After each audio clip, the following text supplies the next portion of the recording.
जैसे कि ये अक्सर होता है कि जब आप परमेश्वर के लिए कुछ करना चाहते हैं तो शैतान आकर आपको दबाने की कोशिश करता है। मैं भी अचानक से सोचने लगा कि मुझे इस फिल्म के लिए हाँ नहीं करनी चाहिए थी और मैंने तो इतने गलत काम किए हैं, जब लोगों को पता चलेगा तो ये सही नहीं होगा और मुझे इस फिल्म के लिए ना कर देनी चाहिए, मैं इस मूवी के लायक नहीं हूँ। और फिर डायरेक्टर ने भी मुझे कॉल किया और कहा कि शायद इस फिल्म के बाद तुम इस शहर में एक्टिंग नहीं कर पाओगे और इसके लिए मैं जिम्मेदार नहीं होना चाहता। और मुझे भी डर लगने लगा और फिर मुझे एहसास हुआ कि इस काम के लिए परमेश्वर मुझे लेकर आए हैं, मेरा ये टैलेंट परमेश्वर की ओर से है, ना कि इंसानों की ओर से। और मैंने अपने आप से कहा कि हम सब बुलाए गए हैं अपनी अपनी सलीब उठाने के लिए, और अगर हम अपनी सलीब को नहीं उठाएंगे तो इसके वजह से ज़रूर कुचले जाएंगे। जब सवाल आता है इस फिल्म को करने के बारे में तो मैं सोचता हूँ कि अगर हमने ये मूवी किसी नियंत्रण सेटिंग में की होती तो आप शायद असल प्रदर्शन को कभी नहीं देख पाते। ये सच में बहुत ही दर्दनाक और पीड़ा से भरा हुआ था। शुरुआत में ही मेरी हालत बहुत बुरी हो चुकी थी और मैंने पूरी कोशिश की कि मैं यीशु के जैसे बन सकूं, क्योंकि मैं नहीं चाहता था कि लोग मुझे देखें, मैं चाहता था कि लोग यीशु मसीह को देख सकें, कि जब लोग इस मूवी को देखें तो वो अपने आप को देख सकें जैसे कि हम अपने आप को देखते हैं, ऐसे नहीं पर परमेश्वर की नज़र से कि वो हमें कैसे देखता है। अनजाने में मुझे बहुत कोड़े भी लग गए थे और मैं बुरी तरह से चोटिल हो गया था। जब मैं स्लीव को उठाया हुआ था तो मेरा ये कंधा बुरी तरह से जख्मी था। मूवी को करने से पहले मेरा वजन तकरीबन 210 पाउंड के आसपास था, पर मूवी के बाद जब मैं स्लीव पर था मेरा वजन 168 पाउंड ही रह गया था। मैं बहुत बीमार हो चुका था, मेरे दोनों फेफड़े तरल पदार्थ से भर गए थे, निमोनिया हो गया था। और जब शूटिंग ख़त्म हुई तो बहुत से लोग इस बारे में नहीं जानते हैं और मैं ज़्यादा बात भी नहीं करता, लेकिन मुझे दिल की सर्जरी करवानी पड़ी थी और शूटिंग के अंतिम दिन में आसमानी बिजली मुझ पर गिर पड़ी थी। और इस फिल्म की शूटिंग के वक्त मैं बहुत ही एक गहरी परिस्थिति में था और पूरी शूटिंग के दौरान मैं लगातार प्रार्थना करता रहता और वचनों पर मनन करता था। और जैसे कि आप कहोगे कि मैं चरित्र में कैसे बना रहा, तो ये एक बहुत ही एक ज़रूरी सवाल है, क्योंकि मैं जानता था कि लोग यीशु को तभी देख पाएंगे अगर हम प्रार्थना और उपवास में बने रहे। और मैं आपको बताना चाहता हूँ कि उपवास रखना तो शीघ्र था मेरे बीमार होने की वजह से।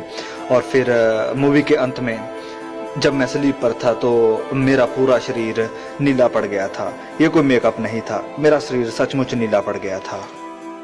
स्लीप के ऊपर मेरा ये का बहुत ही बुरी हालत में था और वो दर्द मेरे सहन शक्ति से बिल्कुल बाहर थी और मैं इतना बीमार था कि अगर ये कंधा निकल भी जाता तो मुझे कुछ भी महसूस नहीं होता। और मेरे दिल में भी मुझे कुछ समस्या महसूस हो रही थी। और फिर जब डॉक्टर ने मशीन लगाकर चेकअप किया तो उसने हमारे डायरेक्टर मेल गिब्सन से कहा कि ये मर सकता है। तो हमारे मेल गिब्सन भी सोचने लगे और फिर मुझसे कहा कि जिम क्या करना है। तो मैंने मेल गिब्सन से कहा कि मैं अब मरने के लिए तैयार हूँ, ये अब मेरे और परमेश्वर के बीच का मामला है, तो मैं घर जाने के लिए तैयार हूँ, क्योंकि मैंने कभी भी अपने आप को इस लायक नहीं समझा था और उस समय मैं बिल्कुल तैयार था परमेश्वर के पास जाने के लिए। पर मैं जानता था कि अगर मैं इस फिल्म को बनाते हुए मर भी जाऊँ तो बहुत से लोग इस फिल्म के द्वारा बचाए जाएंगे। मूवी के अंतिम सीन में जब मैं चट्टान के ऊपर चढ़ रहा था तो आधे रास्ते में, जबकि हर कोई अपनी अपनी पोजीशन में था, उस समय वहाँ पर तकरीबन 250 के करीब कुछ लोग थे। तो रास्ते में ही मुझे एक साया महसूस हुआ। ये एक बुरी आत्मा थी, मुझे भटकाने के लिए कहा कि तुम तो मर रहे हो। तो मैंने कहा कि ये तो एक अच्छी खबर है, क्योंकि मैं जानता हूँ कि मैं अब किसके पास जा रहा हूँ।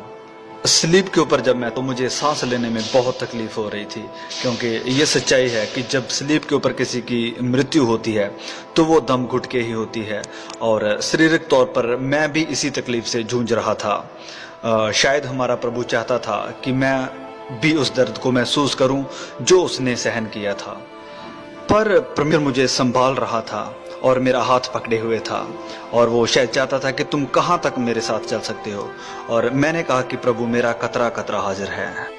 अंत में मैं कहना चाहता हूं कि सप्ताह में सिर्फ एक बार प्रैक्टिस करके आप ओलंपिक एथलीट या फिर विश्व प्रसिद्ध चैंपियन नहीं बन सकते हैं। यीशु को अपने जीवन में आपको हर पल प्रतिदिन लेना है। यीशु ही आपकी सच्चाई है, वो आपकी जिंदगी है, वो आपके साथ हर पल रहना चाहता है, आपके जीवन का वो कोच है। जब आप गिरते हैं तो वो आपको हिम्मत देता है फिर से चलने की, वो आपको सहारा देता है, वो चाहता है कि आप उसके लिए और ज्यादा, वो आपको उत्साहित करता है कि आप उपवास करें, लगातार प्रार्थना करें, सप्ताह में बस एक बार नहीं बल्कि प्रतिदिन।